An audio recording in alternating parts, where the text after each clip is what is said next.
Never would be called a man. He was a buffalo soldier. He was a buffalo. Y'all just caught me having a moment to myself while I was touching on my brass here a little bit.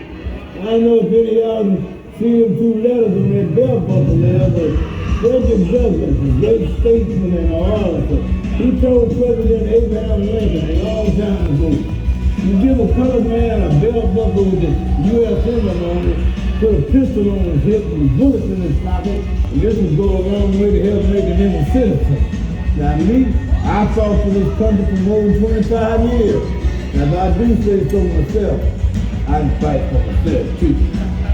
But being a buffalo soldier wasn't all guns and guts and glory.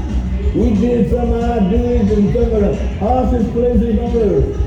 That New Mexico desert wasn't nothing but snakes and scorpions and rocks and dirt.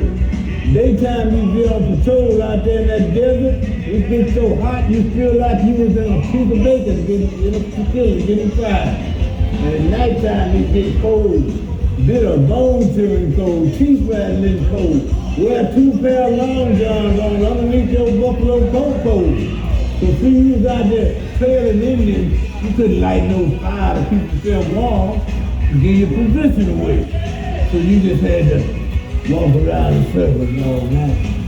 Better keep walking if you want to keep living. But now part of y'all know why I become a buffalo soldier, you gotta know where I come from. I was born into slavery. Most colored men in the world. I ain't making no judgmental statement or nothing, I'm just telling you how it was.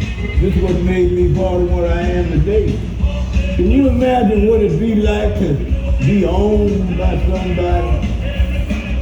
You can't have no thoughts about their life.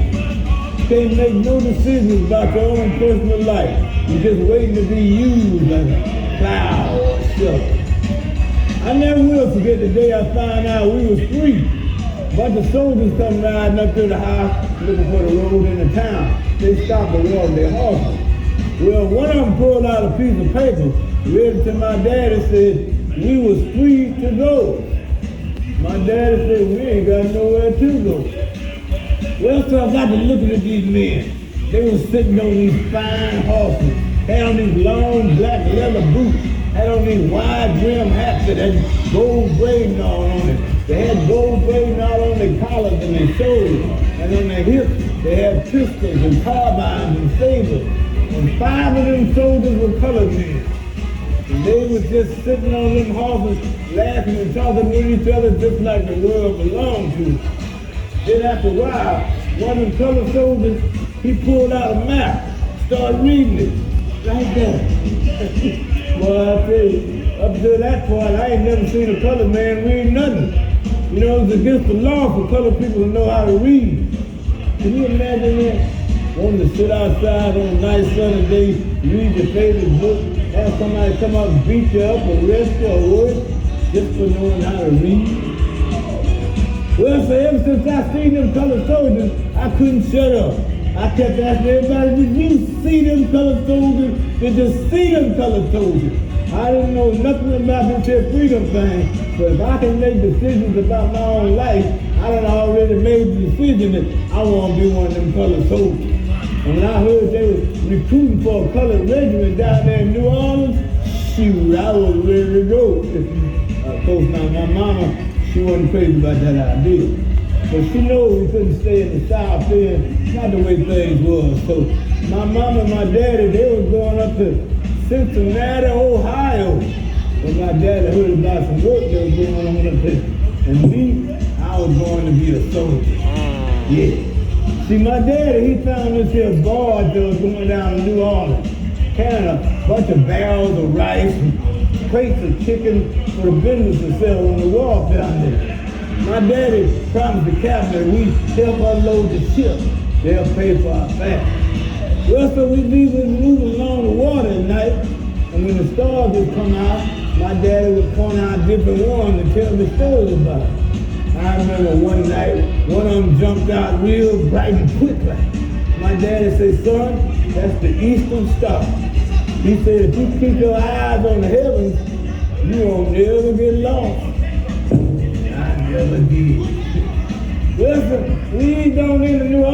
got dawn. Oh, Lord. I've been smelling that water for quite some time. I tried to taste some of it. Too salty. Wasn't like the Mississippi. But the first thing I noticed down there in New Orleans was all them little bitty narrow streets they had down there. And all kinds of colored people were walking around down there. Tall, short, fat, skinny. Some of them were so light they were white, and some of them were so black they were blue. And women, oh, they had some good-looking colored women walking around down there. They'd wearing these pretty blue dresses and pink dresses, had these little parasols and whatnot. I mean, you can tell now that some of them colored women were servants, but a lot of them colored women had servants of their own. That's right. Oh. And the colored men were dressed up too. They had on these little derby hats with these little ties. I knew we would forget that. But the thing that got me most off was all the noise and the shouting and the unloading of the ship's cargo and the vendors coming down to sell their wares to the people. Hey, get your pizza, get your cane, get your oyster from the oyster man. I knew we would forget that. Things were moving so fast for me, I ain't even had time enough to stop and think about it. Might be the last time I see my daddy. Yeah, see, we found a place where they were doing the recruiting there down on King Street. And me and my daddy, we just stood outside. Just looking. For a long time. I didn't say nothing to him, and he didn't say nothing to me, but after a while, I see my daddy's eyes was getting a little shiny like, and he just grabbed me and he hugged me for a long time. And I know he wanted me to make him proud. And I wanted him to see me in my uniform one day, but he just walked off. He got caught up in that colorful river of people as they moved in and out of them busy streets. Well, my first day in the Army was anything but normal. I mean, I had some idea what the Army was going to do for me. They were going to pay me $1,300 a month and give me the first set of clothes I'd like to sell home for myself. But I had no idea what I could do for the Army. Now usually, first day in the Army, you just go around saying, yes sir, yes sir, yes sir, all day, and people telling me what to do. But everything that man asked me, I had to say no, sir. He said, son, can you read? No, sir. Can you write? No, sir. Can you shoot a pistol? No, sir. Can you shoot a rifle? Well, yes, sir, that I can, sir. See, I'm actually from Carolina, and we go out there in the woods and we be shooting at these deers and squirrels and whatnot. He said, hold up, them deers and them squirrels and them whatnots you were shooting at, did they ever shoot back at you? I said, no, sir. He said, well, this is the Army. We shoot at Indians. They shoot back. Can you stomach that? We'll see about that, sir. Well, after that, they gave us the indoctrination into the Army. Then they gave us these uniforms to put on. Now there we were down in Louisiana, hot and muggy as it was, they give us wool uniforms. It must have took us 3 hours to figure out all them belts and buttons and hooks and whatnot. We must have looked like crazy men from an insane asylum. Well, so after the guys in the uniform, now these here officers figure they're going to verify. So now they're going to find some officers for us to train on. Well, I think some of them actually were officers. I believe most of them were just old goats and dogs, because they had gray hair, their tail was falling off of them, they had swayed backs, their teeth were missing out. See, General Custer, he always got the best pick of the horses. He had to take whatever was left over. Oh yeah, about General George Armstrong Custer, all-American hero, West Point graduate. You know, he spoke out in favor of slavery. Yeah, he said that colored men didn't have the wherewithal or the bravery to serve in his unit. Well, when his unit got wiped out to a man at the Battle of the Little Bighorn, there wasn't a colored soldier amongst the deceased. Well, so they finally found about 10, 11 good horses we could train on, and we got orders to mount up. All hell broke loose. I mean, you got horses running up and down the street. You got children running all over. Hey, boy, don't let that horse go in the woman's garden. Get in the front of the horse. That ain't the front of the horse, boy. Some of the men came back walking with their horses. Some of the men came back riding on their horses. And a lot of them horses, we ain't never seen no more in this here life. Well, so they assigned me to the 9th. And the first mission that they sent us out on was this here border war going along down on the Texas border between these Texas ranchers and these Mexican revolutionaries.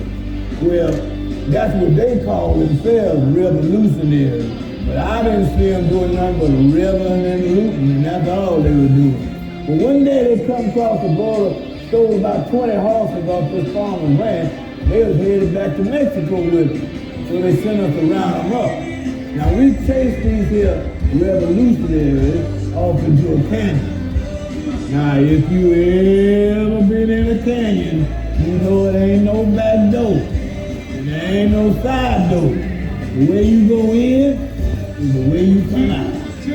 Now, everybody knows you're supposed to send a scout in first before you commit all those troops. Everybody know that. Well, everybody except our officer of the day, Lieutenant George Smith, West Point graduate. 5 minutes after we were in that canyon, bullets and arrows come raining down on the top of that ridge at us. Nobody knew what to do. The only officer we had was already dead in the dirt. All the men jumped down off their horses, trying to hide their faces behind rocks, bush, sage, anything they get their face behind. Taking the next bullet or arrow that came over that ridge just might have their name on it. But that's when Sergeant Brent Moore, Buffalo soldier, came in and took over. Cool as the morning dew he was. He told us that we were going to die like ducks in the shooting gallery if we didn't get up and fight like men. So he formed us into this tight little group, had us to climb right up in the canyon wall. Each man giving color ride to the other we went. Battle lasted about an hour and a half. On our way out that canyon, after we rounded up into revolutionaries, I heard one of the cowboys say, "That's Sergeant Brent Woods. He still saved our behind from start to day." Yes, sir. Took them about another 10 years, but they finally did give him the Congressional Medal of Honor and Valor to save him so many lives in his regiment like we done. Y'all know some people take reading for granted nowadays. There was a time in my life where I couldn't even read them 2 letters on that belt book. I can't tell you what a blessing it was for me to learn how to read at 19 years of age. You see, when I learned how to read, the last chains that tied me to slavery began to crumble and fall away. I was able to sit down and read in a book how the government informed me all color groups, the 9th and the 10th cavalry, 24th and 25th infantry. Y'all know the difference between the cavalry and the infantry? I'm gonna tell you. When you see 2 rifles crossing one another, that's the infantry. They're the foot soldiers. When you see 2 sabers crossing one another, that's the cavalry. They're the horse soldiers. See, the army was smart. They knew that former slaves that didn't have no knowledge of reading or writing, well, they wouldn't make good soldiers. So what they did, they brought the chaplains in and teach us how to read. Yeah. In the daytime, they built our military objectives, and at night, they gathered together in small groups, taught us how to read. That's how the school system got set up the way it is today. Yes, sir. People take reading for granted nowadays, but not me. Y'all excuse me while I wet my whistle here a little bit.